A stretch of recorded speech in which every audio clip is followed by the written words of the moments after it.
Look at your shopping cart. You feel it every single week. You push the cart through the same aisles. You buy many of the same things. The same bread, the same eggs, the same bag of rice. But the total at the register just keeps climbing. You're spending more and getting less. It's not your imagination. We have sweet butters that used to be about $1.99 and this is now $3.29. Eggs went down, but everything else went up.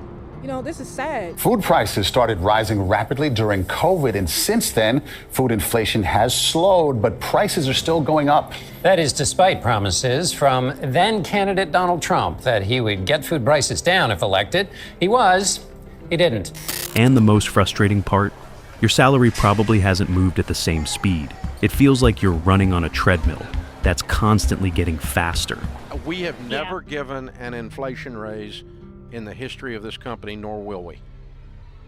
Okay? You are paid what the position pays in the marketplace.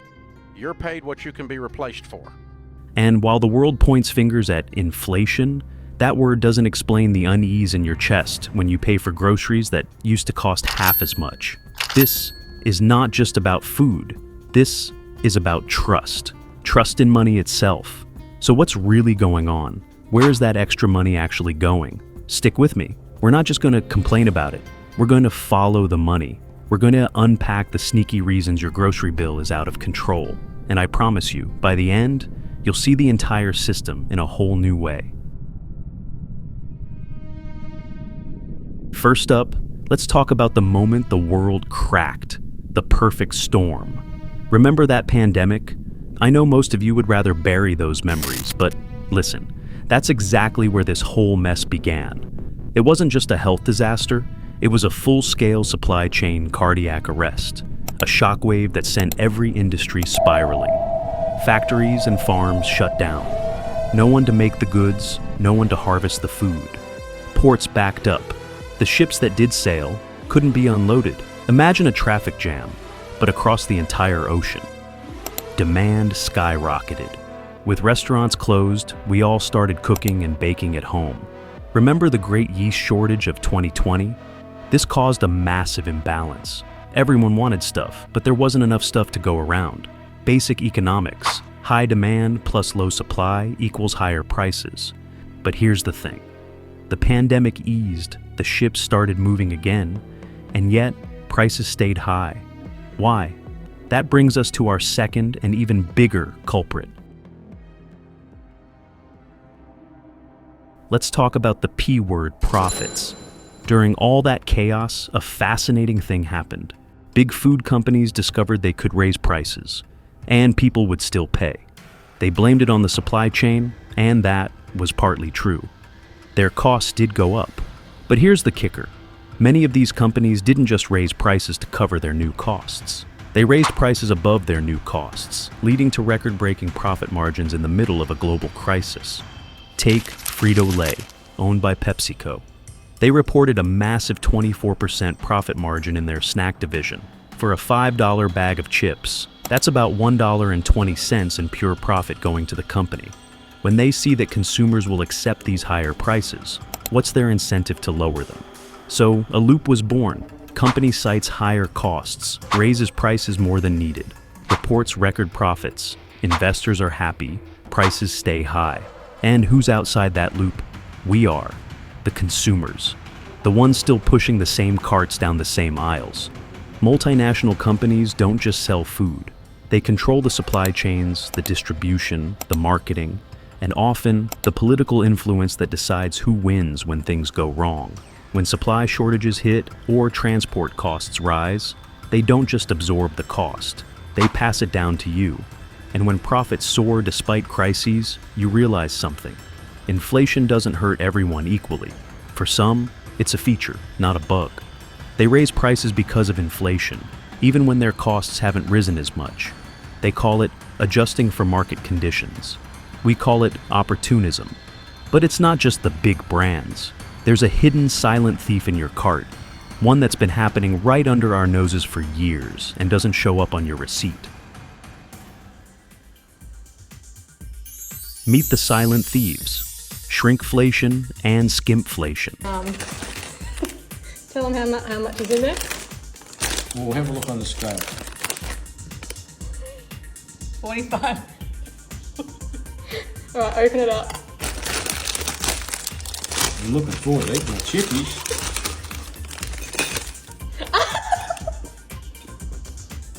No cheating, I promise. Okay, so it was already small.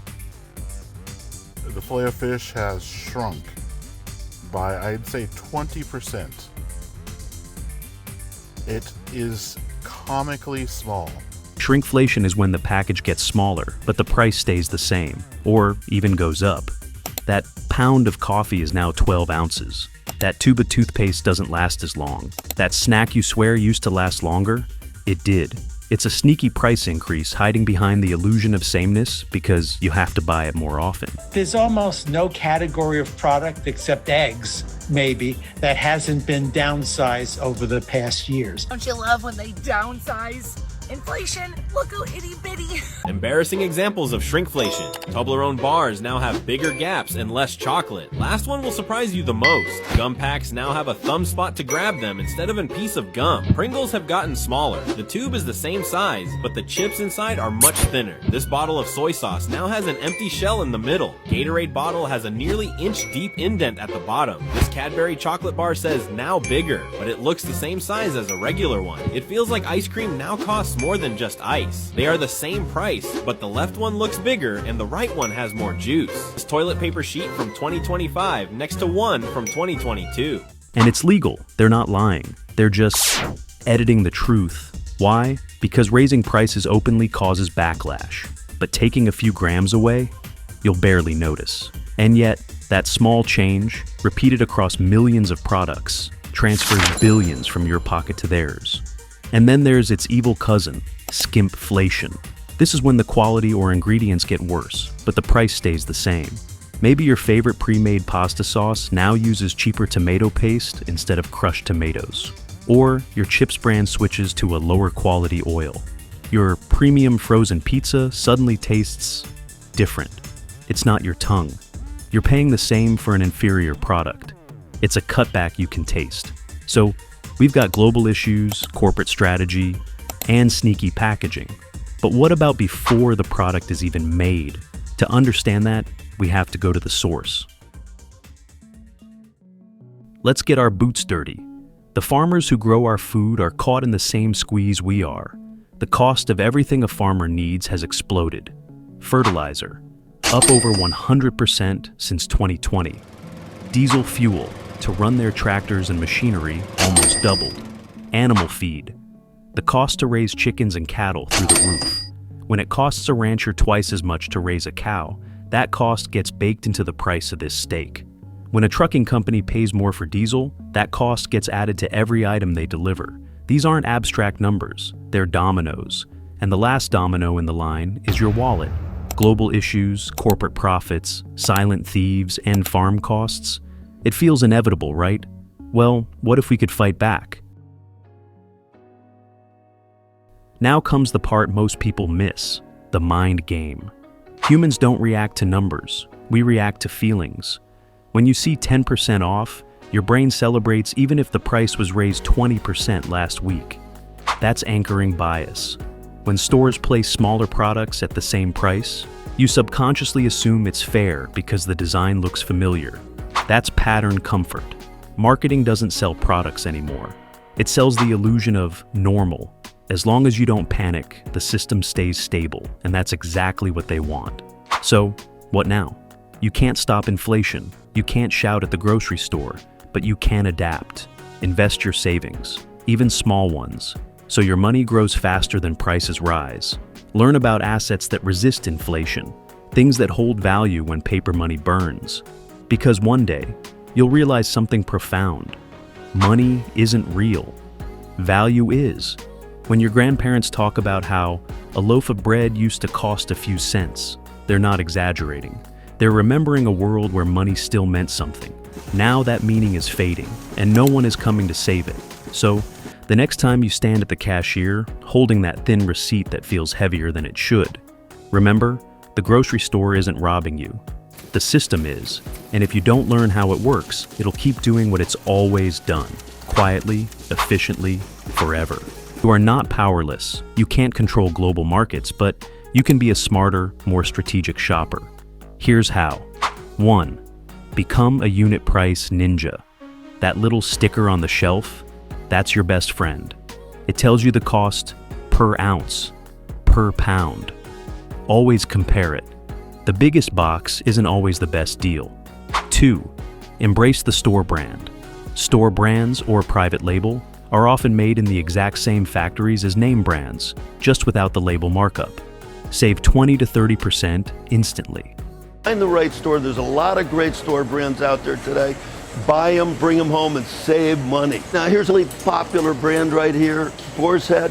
You'll pay $12.99 a pound for this. Here you got Stu Leonard's at $6.99 a pound. I bet if you tasted them, you can't tell the difference. This is the easiest way to vote with your wallet against greedflation. 3. Shop the perimeter. This is where the real, unprocessed food usually is. Produce, meat, dairy. The center aisles are where the expensive packaged shrinkflated goods live. 4. Plan and don't shop hungry. It sounds silly, but a simple list and a full stomach are your two best weapons against impulse buys. So, here's the truth. We're paying more because of a tangled web of post-pandemic shocks, corporate profit strategies, sneaky package shrinking, and rising costs at the source. It's not one villain, it's a system.